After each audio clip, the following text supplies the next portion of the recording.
5 recursos poderosos do Planilhas Google explicados de forma breve e objetiva em menos de 5 minutos. Listas suspensas para selecionar entre diferentes opções, caixas de seleção para marcar, por exemplo, se uma tarefa foi ou não realizada, para marcar verdadeiro ou falso para alguma situação, algum contexto, barras de progresso que vão sendo dinamicamente atualizadas conforme um percentual, formatação condicional que aplica uma ou outra estilização de acordo com um valor, de acordo com um texto ou até mesmo de acordo com outras condições, e também como adicionar quebras de linha para ter diferentes textos em diferentes linhas numa mesma célula.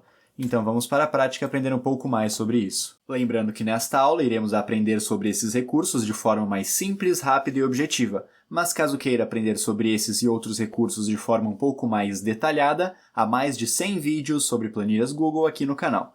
Lista suspensa, então vou selecionar o intervalo de dados, abrir o menu Inserir, selecionar a opção de lista suspensa, e aqui então temos o texto, o conteúdo de cada opção, e uma possível estilização com diferentes cores, por exemplo. Então poderíamos ter aqui a opção 1, a opção 2, adicionar outro item para ter uma nova opção, opção 3. Poderíamos aplicar diferentes estilizações e apertando em concluído, temos a lista suspensa com diferentes opções que podem ser selecionadas no Planilhas Google. Para inserir caixas de seleção, vamos selecionar o intervalo de dados, abrir o menu Inserir e selecionar esta opção de caixa de seleção. Lembrando que, quando uma caixa de seleção está marcada, ela retorna o valor verdadeiro. Já quando uma caixa de seleção está desmarcada, ela retorna o valor falso. Para criar a barra de progresso a partir de um percentual, que inclusive eu já deixei formatado por meio deste atalho de formatar como porcentagem, vamos utilizar a função sparkline. Então digito igual a sparkline, esta função que retorna um gráfico em miniatura dentro de uma única célula. Seleciono a função, o primeiro parâmetro dos dados que iremos analisar é o percentual que será analisado. Ponto e vírgula e agora as opções da barra de progresso. Para isso vamos abrir e fechar chaves e dentro das chaves os parâmetros que vão personalizar esta barra.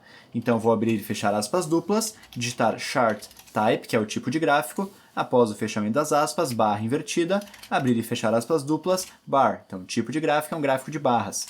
Após o fechamento das aspas duplas, ponto e vírgula. Próximo parâmetro, então, abrir e fechar aspas duplas, color 1 será a cor primária da barra. Após as aspas, novamente barra invertida, vou abrir e fechar aspas e digitar, por exemplo, a cor green, que é verde em inglês. E após o fechamento das aspas, ponto e vírgula, entre aspas novamente, vou digitar max, que é o valor máximo da barra, barra invertida 1, que representará o 100%. E ao final da função, após as chaves fechando parênteses e apertando Enter, já temos a barra de progresso funcionando de forma adequada e sendo dinamicamente atualizada conforme o percentual vai sendo alterado. Já na formatação condicional, podemos criar regras ou critérios que, quando forem verdadeiros, é aplicada uma estilização, uma formatação condicional. Então, por exemplo, selecionando este intervalo, abrindo o menu Formatar, opção Formatação Condicional. Aqui já vamos criar uma regra, então, regras de formatação, formatar célula C. Por exemplo, se o valor for menor que, e aqui no valor ou fórmula, vamos definir essa regra. Se for menor que 50, por exemplo, podemos aplicar um estilo de formatação, uma cor de preenchimento específica.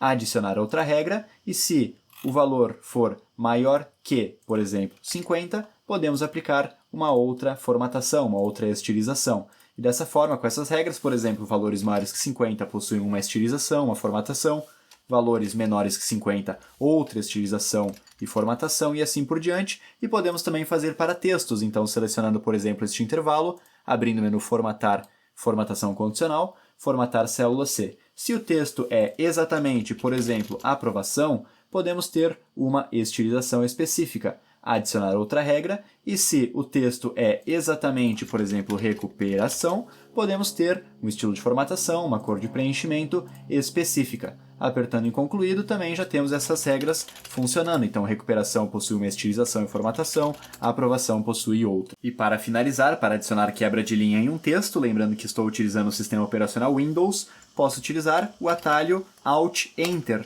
para adicionar uma quebra de linha. Então, por exemplo, Alt-Enter tem uma nova linha. Aqui também, prático, Alt-Enter e Alt-Enter simples.